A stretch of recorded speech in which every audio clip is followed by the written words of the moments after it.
There's a sparkle in your eyes.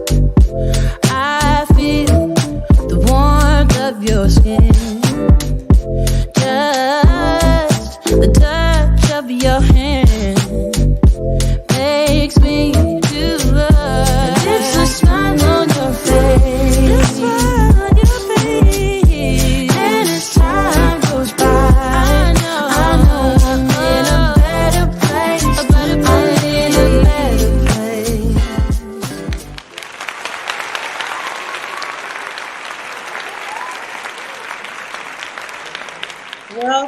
Welcome to Put It All on Red. I'm Roberta, the Tool Lady. I have an awesome show for you tonight. It is Minority Mental Health Month, so I think it's only right that we celebrate Black men, right? And that we celebrate them and give them a space that they can vocalize themselves and talk about themselves in a good way, because usually we don't. But tonight we want, and I brought two guys that I'm pretty fond of. Uh, my nephew, my internet nephew, MJ Walker, and then my great friend, Mr. Archie Jenkins. And I'm going.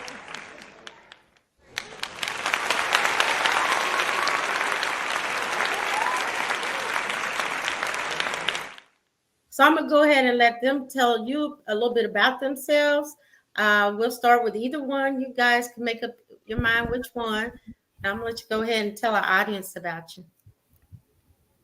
I'll let Mr. 180 go first. What's going on, everybody? It's your boy, Mr. 180. Y'all already know I had to do it so you can know it's really me, you know? My name is Archie J. Jenkins Sr. I'm the founder of 180life.com, 180 Life Enterprise Magazine. We've been in rotation for 3 years. International, 4,500 magazines go out a month in a dying, I call it a dying field. But I am in Texas. I am grateful to be here. The celebrity photographer, you've probably seen me on your TV screens taking those wonderful pics, posting them on every celebrity that you know. I'm grateful to be here. I do speak to young African American males and tell them it's not how you start, but it's how you finish. And you got to do that 180 in your life, you know? I love that. Thank you. All right. MJ? Well, what's your boy MJ Skywalker? The Unhinged Mastermind. Catch me every Lord Jesus Wednesday at 8 o'clock Eastern Standard Time on my podcast. We like to kick it and have fun, man. We like to come, show out, laugh, wild out, and we treat everybody like family, man. Even Mr. Berta come up there and hang out with us from time to time.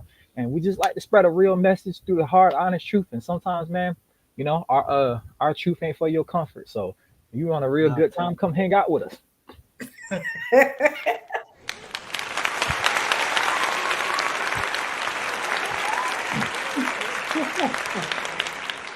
All right. Well, thank you guys.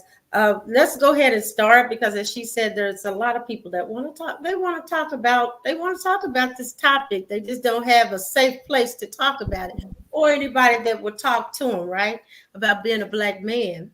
So to start with, I wanted just to ask the question, when did you decide? So it's only ironic that your company is called 180 as well. So the first question that I wanted you all to address is, when did you decide the old you, to give up the old you to become the new you? So I'm gonna go ahead and take control of that one real quick. Okay. So for me, a lot of people that don't know me, and some that do, I did 6 years in prison, and after prison, you would think that would have changed me, but it didn't. And I ended up going back to prison again. And you would have thought that would have changed me, but it didn't. I ended up getting in trouble again, but it was that time, that third time, when for me, I got arrested for something I didn't do and didn't tell on nobody, but I've always had a relationship with Jesus, with God, you know, and I was like, okay, Lord, not if you get me out, I'm going to change my life. But I said, Lord, if you give me this chance, I'm gonna show everybody that told me I would be a screw up, that I would be nothing, that there's something good gonna come out of it. I was always the class clown.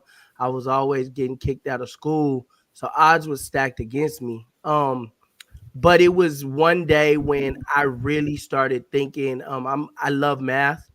And I used to hear everybody say, man, I did a 360. I did a 360. And the last time that I had got into some trouble, which is going on a little minute now, but last time I got into some trouble, my hair started falling out. I had dreads. I was doing good. And the young man walked up to me and was like, hey, school. And I stopped, and he was like, can you pass me whatever he was asking me for? And it told me, like, no, I can't let this be my life. I can't let this, like, they think that I'm older than what I really was, but I was so stressed out. And I told myself I got to do a 180. And this is going to be the hardest change that I had to make in my whole life, because I had to walk away from people, places, and things, family. I had to walk away from friends. I was that guy. I've always been that guy through the dopest parties. I had the money, the girls, the cars. I had it all together.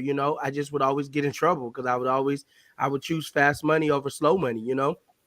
But it was that moment when I was like, okay, and all the charges had got dropped, and it was crazy because I gave my paperwork to a friend. I was like, I didn't tell on nobody.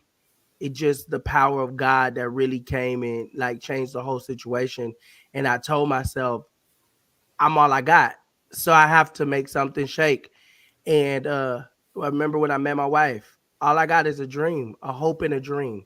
But I got 50 Cent. And if you can ride with me with this 50 Cent and these two dreams, I promise I'll turn it into something. And no lie.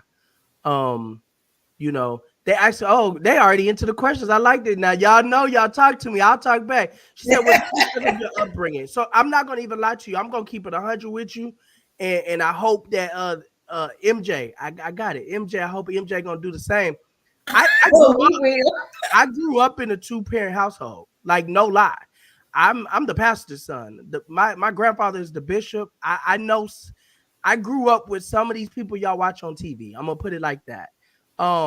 But like I tell people, I remember when I went to prison, and they used to be like, "Ooh, if I had the money your parents had, or if I had your situation, I wouldn't be here." That's not true. I tell people this all the time. With more money come more problems. Because I also grew up with sexual abuse, and I also grew up with verbal abuse. I also grew up with low self-esteem. But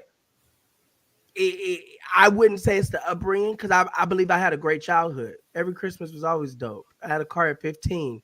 My parents, but then there's some things that I'm not doing with my children now. But I don't want to jump the gun. I don't want to jump the gun. But they asked me a question. My bad. You all right? You are okay. We appreciate that, because you know what? Like I said, people want to talk about this, and really, you're talking about some things that we don't talk about. Which we should talk about. That's why I said we want to have a night just to celebrate Black men. That's why I called y'all. What I would. Go ahead. I'm sorry. She asked another question. She says, "Would I say I was privileged?" I'm not gonna lie to you. Before I went to prison, I had a different mentality. I'm not gonna lie to you. I grew up in that type of. Before I went to prison, I had a different mentality. My parents had enough. I could do whatever I wanted because my parents had enough money. My parents worked for the government. I'm going to just put that like that because I can't say what they did and what they do because they still work there. But yeah, my parents worked for the government. So I feel like I could do whatever. And it was that one point when the judge said, no, that money ain't getting you out. There's no lawyer that can get you out. Bruh, got to sit down. And it really showed me like, okay, it don't matter how much money you got. You're going to jail. You do wrong, you're going to jail. Right. But I wouldn't say privileged. I would just say I was in a blessed situation. My parents are educated Black people, I love it. All right. Thank you. MJ, how about you, nephew? So the question was, when did I feel like I needed to make a change? Yeah. I realized I needed to make a change when I got out of a very long pointless relationship, and I realized that I wasted a lot of my time trying to make somebody appreciate me who always just took me for granted. And I realized that I could never understand why nothing ever good happened in my life is because that I had to take a hard look and understand that um because I wasn't with the person I was supposed to be with. And that's why the relationship was hard. And I understand when you're not walking in your purpose, then nothing in your life will be easy. And I can never understand why this relationship ain't easy. So and then I finally got with somebody and all of a sudden things just started happening right. So that's when I realized, man, I spent so many years with the wrong person and I just need to do better. And so I just woke up one day and I don't know, it just you just wake up one day and you look at somebody and it's like, you know what? I want to do better for you, but I also want to do better for myself.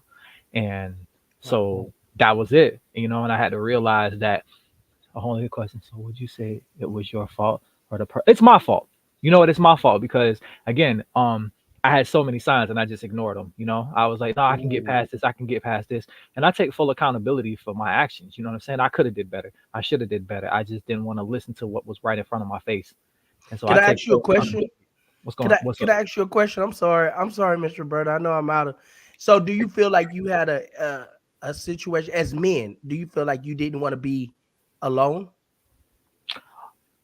I think I was more attached to I think at a certain point it Hey. is I couldn't stand being around her, but I didn't want anybody else to have her. Oh, You know, oh, like okay. because it's like I'm gonna tell you right now, like she went on a trip, like she went to Haiti to go see her grandmothers and aunts and stuff, right? And when I tell you that was the most relaxing week of my life, I was so happy. I was so happy to come home from work, like I just lay in a bed, and it was just like I realized like it'd be stupid stuff, and it's just like stuff that I realized like Saturday morning, right? Like 7:30 Saturday morning after working 48 hours that week. I was up, ready to walk the dog, ready to conquer the day. Like, and I didn't want to lay in the bed. Like, as soon as I opened my eyes, I was up. I wanted to get stuff done, right? And I thought that was just me. And then I got in this new relationship. You know what I'm saying? After a while, and next thing you know, I'm looking over, and it's like, are we really gonna lay here till 10:50? That's a damn shame. We got to do better. It's 11 o'clock before we see the crack of dawn. And I just realized because the person that I'm with now is she's just peaceful, and you don't understand how much peace you're missing till you have it. Wow, Yeah. You wow. know what? I love this. I love y'all's candidacy. I love you being honest because what you're telling me is that black men have hearts. Oh yeah, we definitely That's do. that's what you're telling me, and you're telling me that you're also vulnerable, right?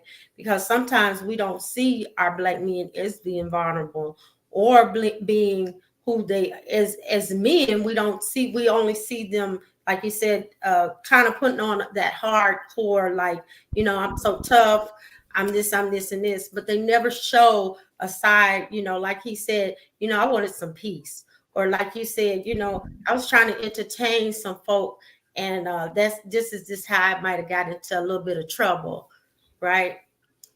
So I like that. I like that. Saying I'm bad. I was battling with myself. So I really appreciate the honesty because it's due. It's due.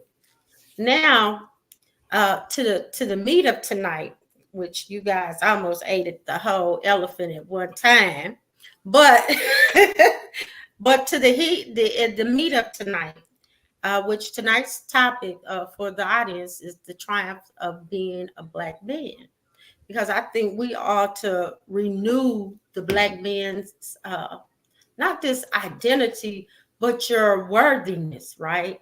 Because Mhm. I think as black men, you don't get that a lot. You don't get, hey, you worthy. You're more than worthy. We usually, you see the media is what? It never really portrays us as being, or I say as black men as being, the top. It never does. It's always they're getting chased, they're getting put in jail, or the other part, they're dying.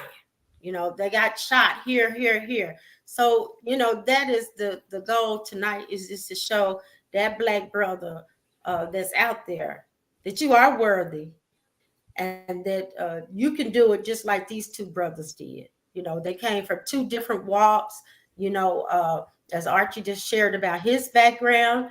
MJ didn't share a lot about his background, but I could tell, like he said, I usually come to Unhinged and trip off of them and laugh a little bit and gives up myself. So, but I could tell he had a good heart, right?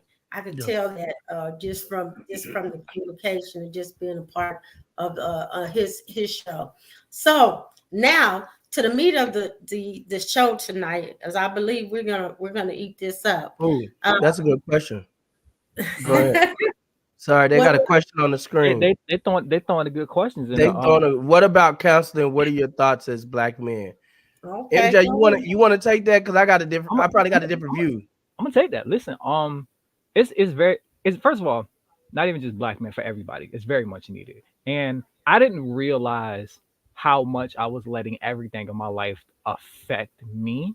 And you don't realize how much you are affected by your upbringing and your past until you start going to therapy. Because I started going to therapy, and when I started going to therapy, I had this white lady, right? And I know race doesn't mean nothing, but hear me out. I had this white lady, and I started talking to her, right? And she said, you know what? I know somebody that'll fit you more better. And she recommended me to this Puerto Rican dude, right? And so I started talking to the Puerto Rican therapist, and he said, because we grew up the same, I can help you more. You know what I'm saying? And so I too grew up in a 2-parent house. My parents are still together to this day. A lot of people tell you like, oh, you're so lucky. And I was like, I don't know, because 2 ass whoopings for the same thing didn't really seem that lucky to me when I was growing up. Like, I ain't finna lie to you. I ain't finna lie to you. It don't seem that lucky, but I guess, So,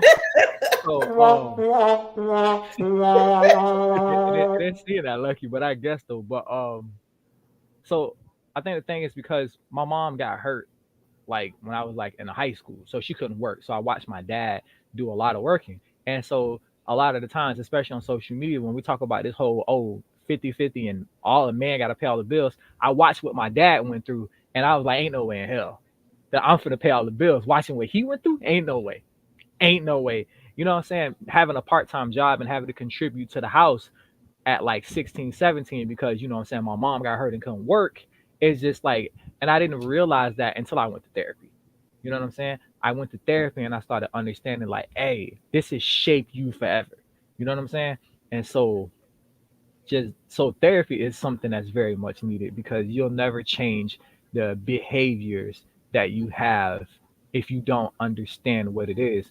And another thing I can't stand people who, you can't be in your 30s talking about, well, my childhood. Listen, there's a point in time where it's time to, hey man, it's time to shut up and do better. I don't accept that from people. You 31 years old and you still trying to be like, well, I got childhood trauma. Okay, you recognize that childhood trauma. You still ain't doing nothing about it. I don't want to hear it. I'm done with your excuses. Absolutely. I like that. I'm pro with that, man. Basically, I'm real pro. No excuses. My team will tell you if anybody should have an excuse, it should be me. And if I ain't got no excuse and I'm making it happen with 12 people on staff, then it definitely, therapy for me is much needed. I believe that therapy helps with the mindset. And like you said, once you deal with the traumas and you deal with different things, okay, what are we going to do to change it? My team will tell you, we can talk about a situation one time. With me, we're not going to talk about 4, 5, 6, 7, 8, 9, 10. A year from now, we still talking about the same thing. No, we're going to talk about it one time. And then my thing is going to go into, okay, hey, how are we changing this situation? And I believe that that's what therapy is about. I've written a few books about my childhood trauma, and it's going to always, now that's might be my part I might not agree with. It's going to always be a part of you, but you can't let it be the crutch for you. You get where I'm coming from. I do understand people go through things, and you can't, people aren't going to get over things as quick as I did. Like me, I got over things. Hey, things were happening. Okay, get over it. I understand some people linger in it, but again, get you some help. Like I tell people, one thing I can't stand is You're in your 30s and oh, this is me. I've been like this since I was 12. That's the part that irritates me. You know what I'm saying? Oh, well, this is me. Right. Especially, in business, in relationships. And as a black man, I feel like us black men, what I want to see is more men therapy sessions. You go to these women seminars, you go to I'm in networking. I do marketing. So my target audience is women, and you try to do stuff for men, but men don't want to come out because we got to be so macho, you know. Just like MJ said, I watched my parents. My dad was a provider, my mom worked too, but it was like my dad provided and my mom spent hers. You know what I'm saying? Now we in 2024. Like we got to work together with this stuff. You know what I'm saying? Like, hey, this is how I go. But one thing that I do feel, because I watched my dad provide for our family, it pushes me to go harder. And I'm learning as a black man that, I'm married. I got 2 kids under 2.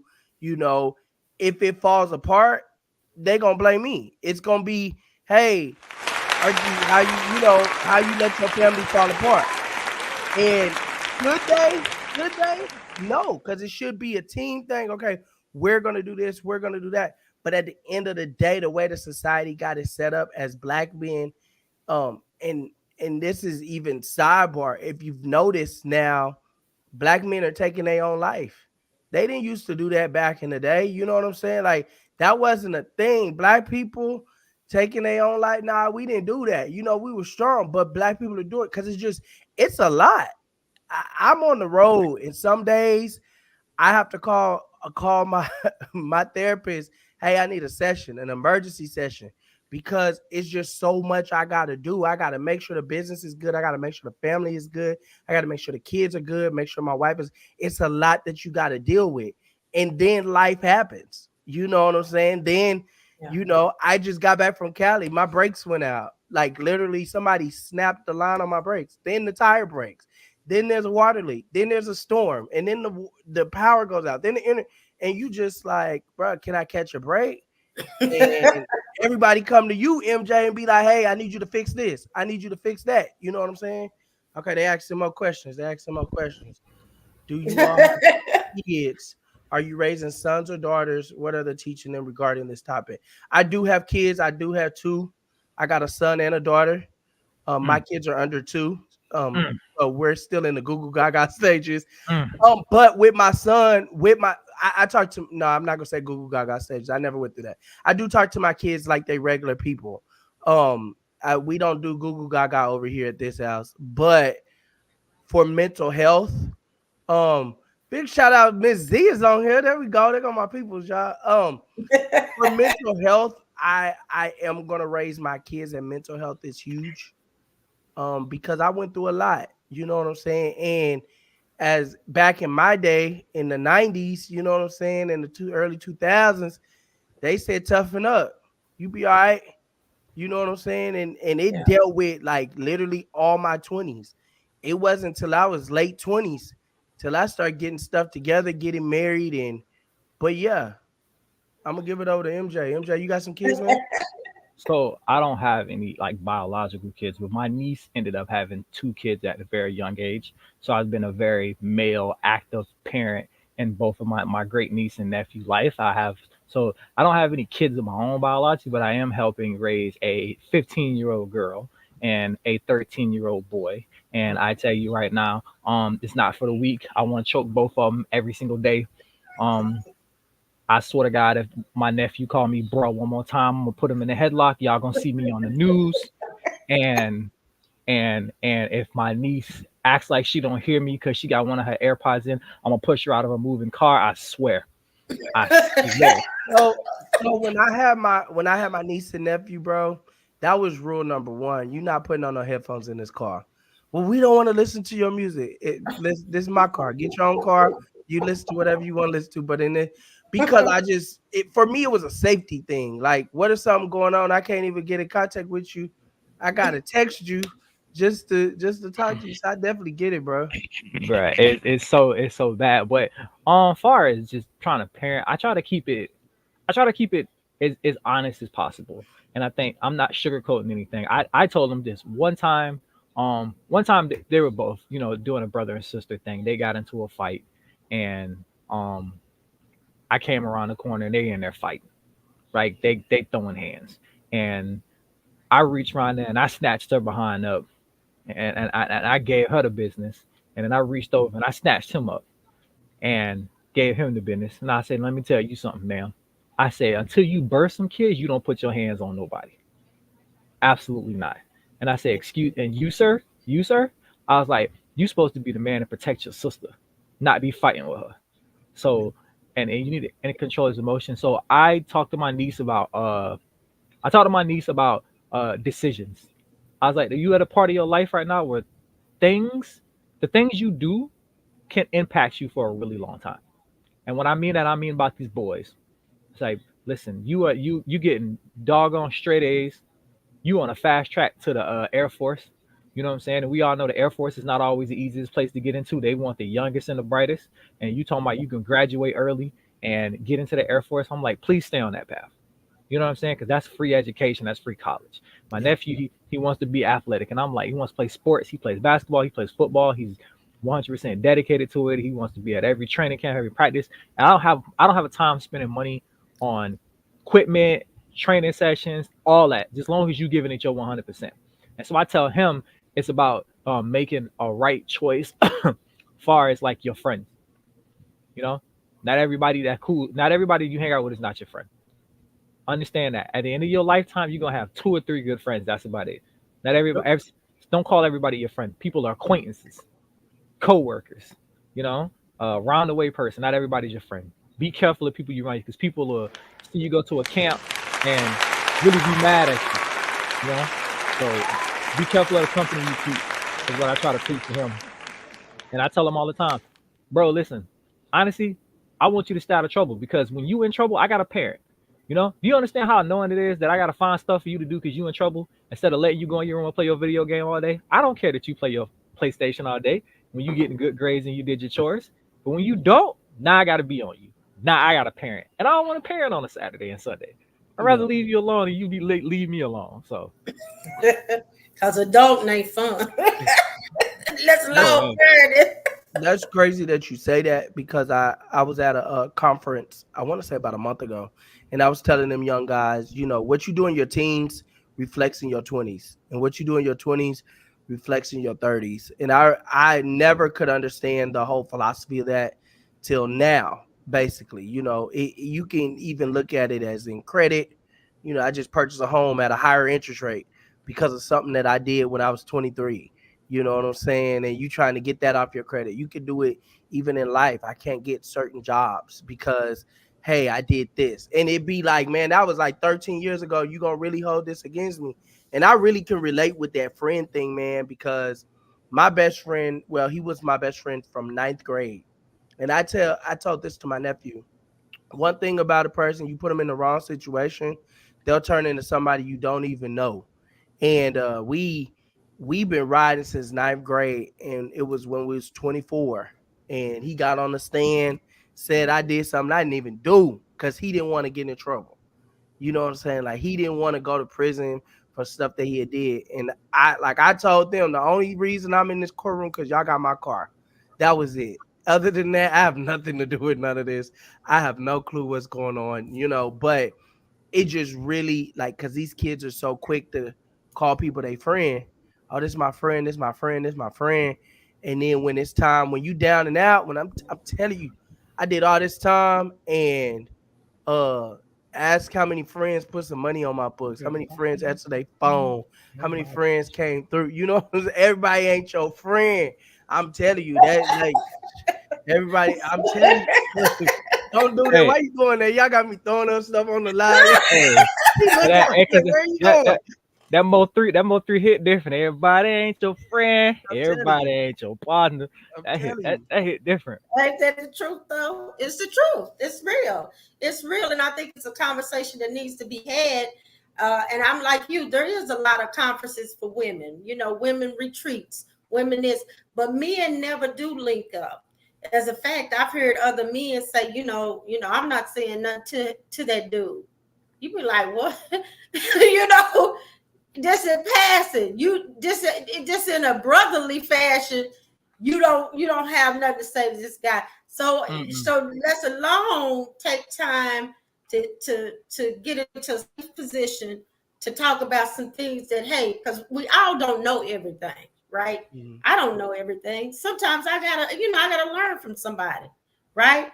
But we have to put ourselves in that position to learn. We need more me and brother love. That's right, brotherly love. I feel that, and I feel like it has to be brought on by me and you guys' age. To be honest, to go on to the younger age, because right now, like Mr. Jenkins said, right now suicide rate is high with our 20-year-olds and our teenagers, and so and we have and really black women have never been on there. Black men have, but it has been like a low percent, 5 to 3%. But now we're But up you at 18. but you know where Now that comes from though? uh-huh.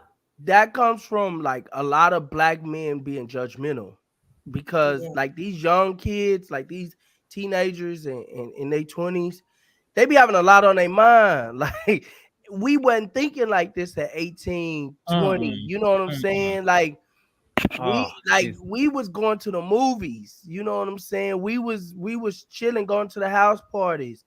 Now they got, oh, will I make it to 21? You know, they got, and then it's so many things that's out here that people are doing that, back in the day, Big Daddy, my papa would tell him, no, we don't do that. And might call you a name. And you, okay, that's what papa said. Now you say something too rough, they ain't ready to end it all. You know what I'm saying? So you gotta really, yeah, robbing, stealing, killing for clout. Crazy thing is out here, somebody just killed somebody at the Sonic. They said and they did it on Facebook for Facebook stars. They said, I said, whoa. And it's just back in the day, you could fight, you know, and your parents might get involved, you know what I'm saying? And oh yeah, you didn't win, you might be fighting again in the front yard. Now and your dad, now these parents is going to go get the guns. Oh, shoot them and telling them like, bro, like what? Nah, but you gotta just now you gotta have a special group of men that can speak to these young people because you got to be able to get through to them. You get where I'm coming from because it is hard out here.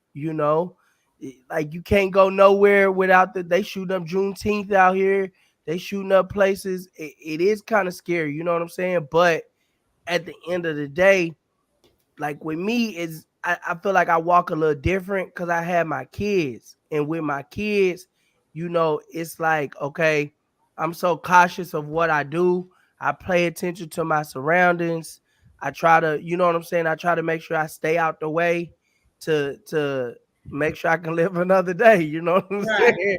right. So it's hard as a black man, but at the end of the day, we got to be able to go back and reach our young people, even when they don't want to be reached.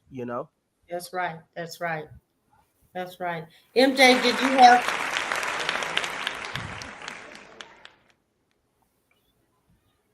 I do have a rebuttal for that. Um, I think my biggest message to what Mr. 180 said, as these young men have to start managing their emotions. Um, you have to start managing your emotions because I tell them all the time.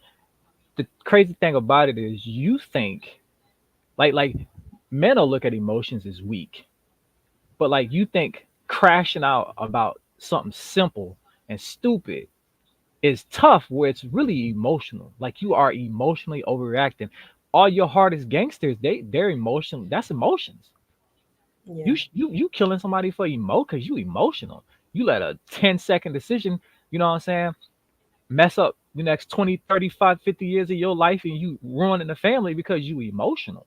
And I tell them a lot of times and I don't want to, I don't want to be the person to like I don't want to bash black women, But like a lot of the times as black men, especially young black men, the biggest issue is the black women that you deal with on a consistent basis, because they're it's like the same women that walk around and say, "Oh, I can't stand black men," are the same women that are raising these men that these other women can't stand.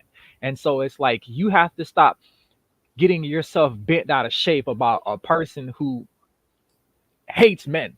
You know what I'm saying? You got to stop crashing out about that. And it's like you got to stop getting yourself all worked up about basically these airhead behind women. You know what I'm saying? I just, you got to stop. You know what I'm saying? These women that sit here on social media and sit around and like a man, like we seen it like, oh, I don't want to go on no cheesecake date. And it's like, bro, you got to stop getting yourself worked up about that. Brother, if cheesecake is not a good enough date for her on the first date, bro, pass by her and move along. You know what I'm saying? Because it's like you dealing with somebody who don't have emotional intelligence, and then you turn around and you being emotional, it's a recipe for disaster.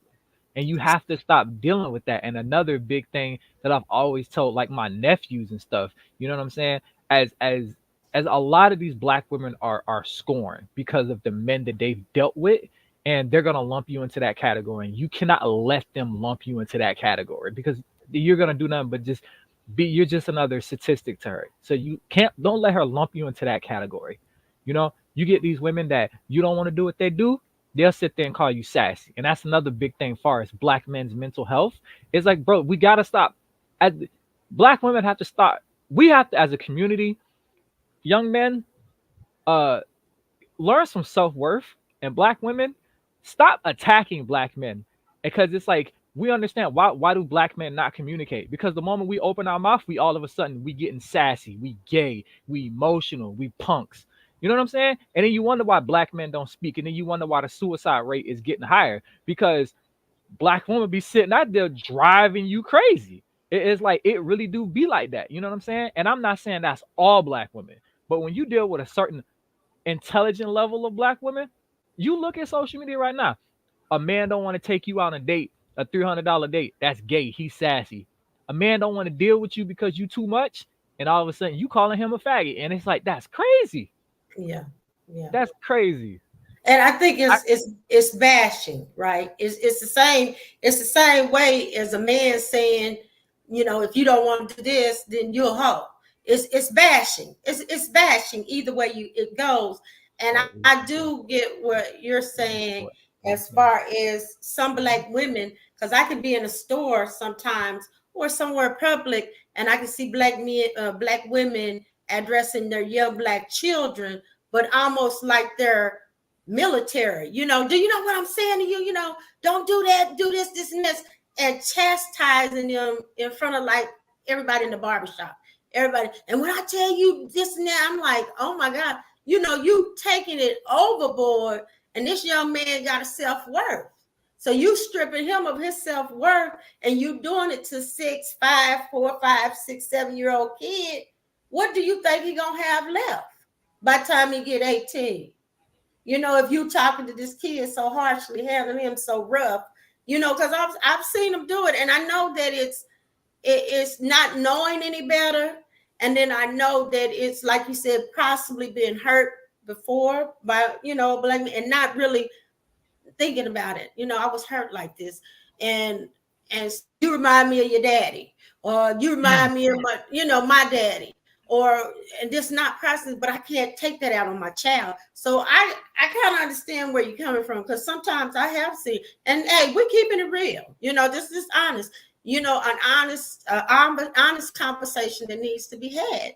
I believe that sometimes we do go overboard, and it is something that we do have to stop. And like I said before, thinking that men don't have emotions, and that men are not. Can I jump in there? I'm sorry. I'm waiting. I'm waiting my turn. I see that smirk on his face. I want to hear it. Go ahead. Come on with it. I can agree to an extent, but from a man, I'm married to a beautiful black queen. I'm married, like my wife is black. My wife is back in the day perm black, you know, like, hey, she got a perm. The black woman, you know. I want to do this. All black women can't be in the same. Now I know what kind of black woman you talking about, and I feel like as black men, one thing I do agree with you with, these young black teens, black young men have to understand their worth. Um, One thing that me and my wife did when we were dating, one of the biggest things that made me marry her was at that time I had a lot of money. You know, I was working, I was doing great. You know what I'm saying? I was on one of my biggest tours I've ever been on. And I told her I'll take you wherever you want to go. I was in Cali. Wherever you want to go on a date, I'll take you. She told me 2 for $20 at Chili's. I was like, oh man, that's a keeper. The next day, oh no, she's a keeper because like he said on Instagram, they tripping because the guy said, hey, he want 50-50. My wife offered to pay her 10 and my 10. You know what I'm saying? Like, I feel like what's going on in this world, but it goes back into the black man gotta go to counseling. You gotta get a hold of your mental health because dealing with I don't want to say a black woman, you know what I'm saying? I just feel like anytime you in a relationship, you know what I'm saying, when you got two people that look at life totally different that come together, you know, it's gonna definitely take some turns on both ends. You get where I'm coming. It's gonna definitely take somebody got to compromise. It's gonna take some kind of compromise. Now that goes back to what I said when they say, "Oh, well, this is me. Woe me. Woe me." You get where I'm coming from. I don't feel like it's just the black woman because I know a lot of black women that aren't like that at all. You know what I'm saying? But then I do know a couple black women that are shallow and superficial and oh well he drives that. So the question is, so is the black woman, because she done put that up there 3 times. Okay. Is the black woman you know what? And can I answer for I'm not a man, but I'll tell you this. If it wasn't for a woman, neither one of us would be here. So some of the tribe, yes, it is for a black woman, right? We did create you guys. But so we had to be the primary. I said that much. I'm gonna toot my own horn. You know, if it wasn't for us, hey, it wouldn't be none of this show, right? But so I think we do, you know, we do go. Some of us do see go. That's where now. See, see how they did me, MJ. I was sitting there pro for them, and that's where I feel like it be going too far. Oh well, if it wasn't for us, y'all wouldn't be here. If it wasn't for us, you would. And it's like, bro, okay, thank you, thank you. No, so clear it up, right? Because I like I said, I on my platform we do keep it real. Yeah. I'll never be the type of black man. I come from a black woman and who was raised by a bunch of black women. I will never be the one to be like all black women. I know they are great black. Anyways, I know they are great women and I know they are crappy women. I think the biggest thing is the women that are the shallow ones that are the problem are the ones that social media seems to push out the most. And that is the issue. And I like the city girls, the Megan Thee Stallions, the Cardi B's, the ones that are out there telling men that have to be a certain way. Those are the women that they're pushing out there. And a lot of these young girls who are misguided are following that influence. But I don't feel, but wait, hold on. Because I don't feel like it's the young girls. It's the young parents. Because Cardi B, if you really get to know Cardi, I've been in the room with this individual. She's not what you see on TV. That girl is the quietest person in the room. She raises her own children. She teaches her. Now, yes, she does have nannies and she has a lot of money. You know what I'm saying? But she raises her own kids. But the image, like you said, the image that they're putting on TV for everybody else to see. Now, I'm saying that because it's crazy that Cardi B, Mona Scott is if you don't know who Mona Scott is, she's the lady that started Love and Hip Hop. Okay, she's the one that started the whole thing. She will tell you, my kids. She started it, but she'll tell you, my kids don't watch the show. But guess what? She feeds it into other parents and let their kids watch the show. Is that right or is that? That's horrible. It's like, so you producing something you wouldn't let your own kids watch. And that's the crazy part. Is like that as the black community, is just like we are consistently pushing out a product for the dollars, but you're ruining the community, and that's the biggest issue. And a lot of these young black girls, like you just said, like it's how their parents are. A lot of these young black girls ain't parented. A lot of these parents are letting their kids be raised up off the internet. So you have relationships like Moneybag Yo and Kylie, where he's buying her Lamborghinis, Ferraris, and expensive watches all the time, and she's just a half naked bimbo on his arm, and they get in their mindset that this is the relationship that I want because it looks good on TV. You know what I'm saying? So it's like we have to grab our young black man and black woman by the back of their necks and be like, this ain't it.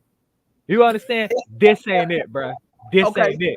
so my question is this, MJ, because I hear what you're saying, right? And I was that parent, like yourself. I raised plenty of nieces and nephews. But what happens that at home, this is what I'm teaching. This ain't it.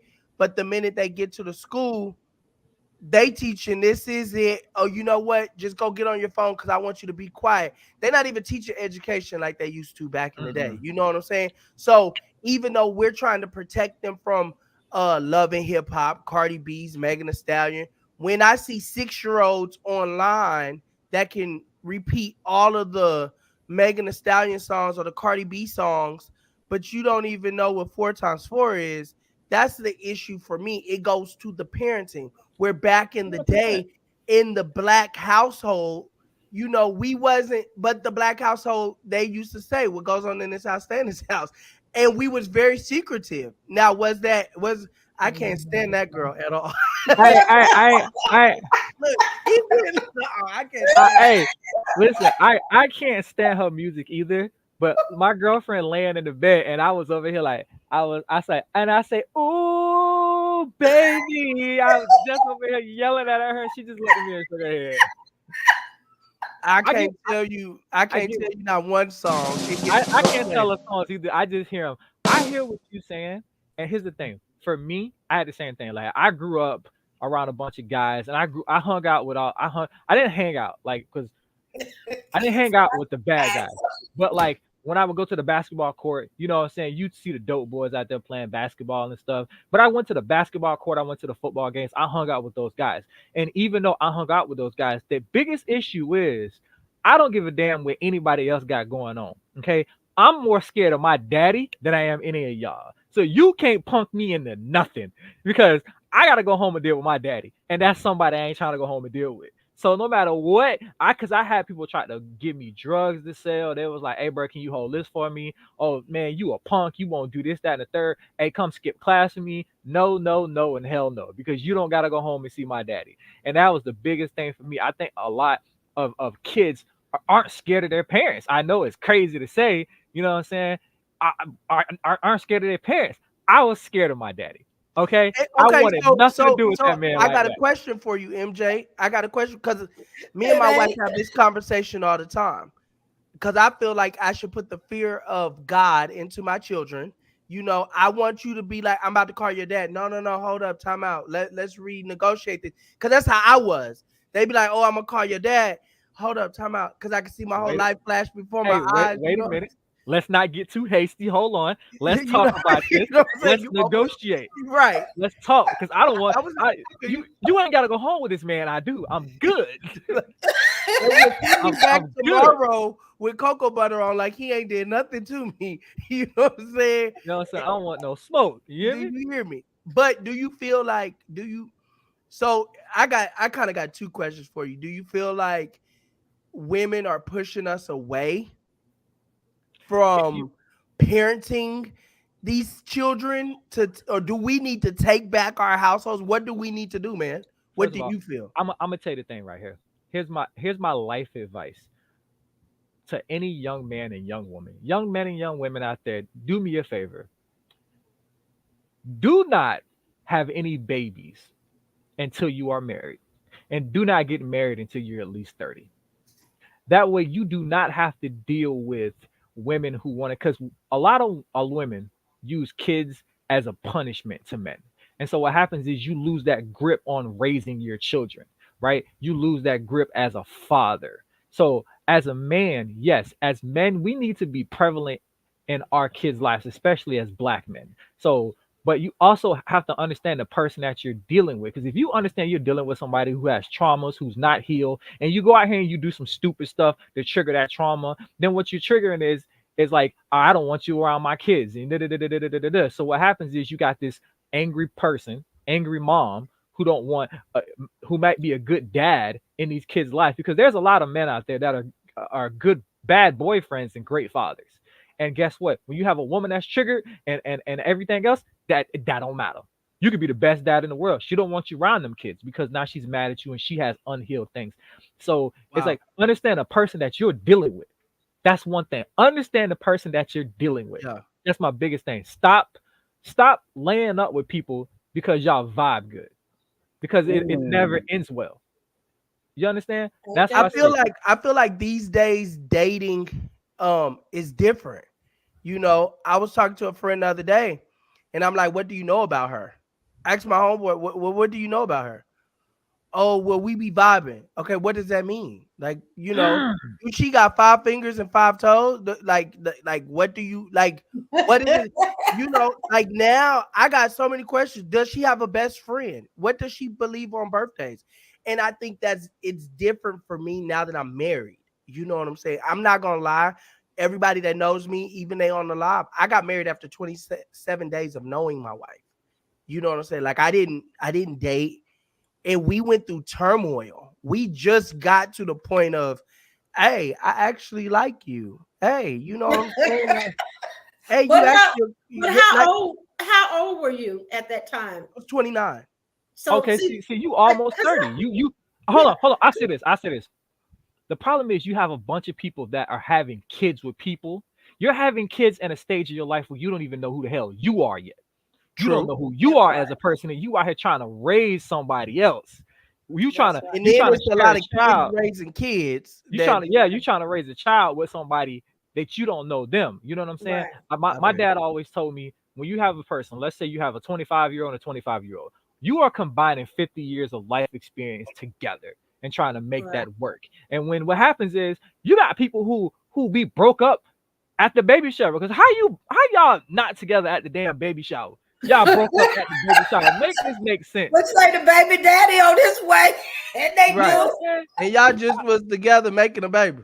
You just made a baby 7 months ago, but now y'all broke up. But what's your second question? I want to hear the second question. So you kind of answered it. It's really going it. What made you marry so quick? Was it because your parents displayed this in your home? So for me, and this I feel like when you get into black men and people bring me on, I'm a little different. I wanted to be married. I was the one pushing marriage, you know, because I grew up in a 2-parent household. I wanted a family. I you know, I didn't have no outside kids and all this other stuff going on. You know what I'm saying? Like I wanted to be married. I wanted a family. I felt bad because I'm one of the victims, like MJ said. I was vibing with her. You know what I'm saying? We was vibing, you know, and it took a year after we got married that the explosion happens. Like, you know what I'm saying? It was season number 4. And yeah, that explosion was ugly.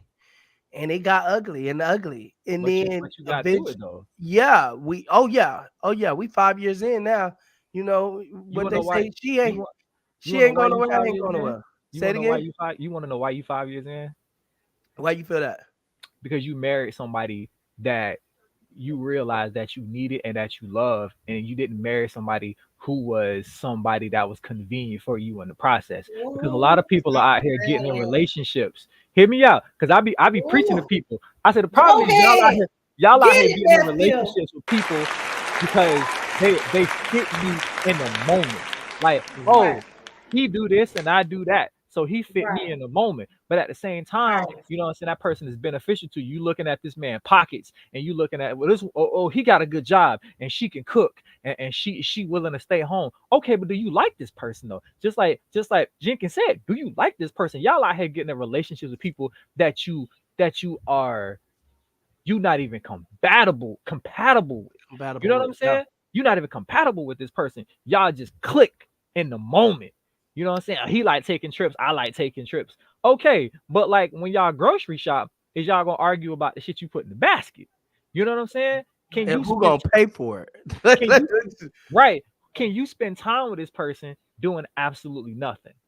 That's the problem. Are you compatible with this person?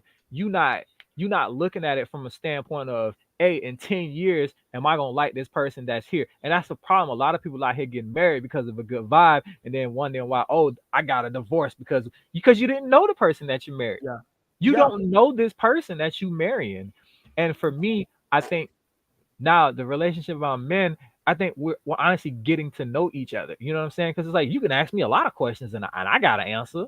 You know Yeah. what I'm saying? And it's starting to understand the person that you with. Even she displays like she knows me better than I know myself. Yesterday, she was watching me play the game yesterday, and I was finna get mad. And before I can even put my hand up to throw my headset, she had grabbed my arm and put it down. She said, "Babe, it's gonna be okay. They probably hackers anyway." Now, even though they weren't hackers and I was just playing like crap, you know what I'm saying? She knew the right thing to say, and that's because Yeah. she know me. You know what I'm saying? Versus But a somebody lot of who know things, me. a lot of times also though, what a lot of people have to understand when it comes to relationship comes with a lot of give and take. Give and take. You gotta compromise. It comes with a lot of compromise. You get where I'm coming from, where we had to learn that, especially quick. We need a part 2 to this show. Appreciate it, appreciate it. Especially quick that we had to understand. Hey, compromise gotta come fast. You know, I love it. Nah, the biggest thing is compromise and patience and understanding. Because if you don't have those communication communication, is key. You know what I'm saying? And we had to go through that hard because my communication style, she came from, I'm thinking, oh, you got a 2-parent household, I got a 2-parent household. But then you have to go look at what was her 2-parent household doing compared to my 2-parent household. mm-hmm. You know what I'm Right, saying? right, And right. you know, I'm a PK, she's a PK. And then you start A realizing, preacher kid. yeah, we two PKs. And my PK might have been is totally different from her PK. You get where I'm coming from? So then you start like, man, I thought it was this because we was going off of a vibe because we enjoyed the same music. Like, you know what I'm saying? Because we enjoy some of, I'm being real, like for real, like I went through that, like because we enjoyed the same music, and, you know, we was vibing, and you asked Yeah, the question, oh, we doing 10 questions a day, and we was up there answering, and anybody can tell you what you want to hear. I tell my nephew that all the time. She right, gonna tell right, you what you want to hear because she want to get what she want to get. You know what I'm right, saying? But when it comes right. to relationships and marriage, and when you put kids in it, when you throw kids, it turned into a whole different situation. Because you know what? People send their imposter to speak with you. When you first meet a person, they send an imposter. And then later on, you meet the real person. Man, the But first day, y'all know them girls go on the first day be doing everything with a fork and a knife, like they got table etiquette. Then you get them to the house, they up there eating popcorn, got their all their hands dirty, and they're like, wait, what is going on? Wig off, everything, totally different person. You know what I'm saying? but men do the same thing, right? True. They're sending their imposters too. You That know, I that did this. I ain't gonna cap and act like I didn't do that. I did. You know what I'm Oh saying? yeah, how else we supposed to get you if we don't send no imposter first? Come What? on now, you knew what this was. You would not have, she would not have married me if she would have known I was broke trying to figure this thing out. Trying to what I had looked like $1,000,000. I could look like $1,000,000 quick. I think that's the jewel of being. That's Yeah. part of my. Yeah, I don't listen. I try to come off as a person that know what I'm doing, but I really be out here winging it though. Do She you figured really? it. And she figured it out. No, cause she be like, babe, you fix air conditioners, you fix them so good. Whole time I be at work cussing, kicking, screaming on YouTube, trying to thug it out. But you know what though? I look like I know what I'm doing. I look good doing it, and I look like I know what I'm doing. Yeah. So Not I'm YouTube really at work. But Auntie, okay. I have a whole iPad. I be sitting here. What you say? I think that's the screw right there. That's the screw right Hey, there. Y'all do that one. hey, Well, yeah, I do guys, that one. our hour has ended. I really enjoyed it. I'm so glad, that you guys joined me. I wanted you guys to leave some tips, but I think you did some nuggets as the show went on. And then we do have a request that you come back. It would be next month, though, and if that's what you guys agree to, I would love to have you guys back. Maybe you can give us some dating tips, because people don't date anymore. A lot of women and men don't know how to date. They think it's vibing and laying up. So you can give us some tips how to date the right way. But other than that, if you can tell us how they can get in contact with you, if you have social media, if you go ahead and let our audience know. I'll let you go first, Mr. Jenkins. All right. If you're on Facebook, all you got to do is go to Archie J. Jenkins on Facebook. You can go to 180life.com, 180lyfe.com. Or you can on Instagram, you can go to 180life_180 show. Your boy, Mr. 180. Definitely go get your subscriptions, y'all. And I'll be in Dallas. If you're in Dallas area, please meet me at T-Ball. It's on my Facebook page. Please go to Archie J. Jenkins. We're doing Deadly Sins, the stage play. It's gonna be bananas. I'll be able to meet you in person. Just inbox me. Hey, I'm here. We're gonna meet up and have a good time. We're gonna vibe for real. Okay.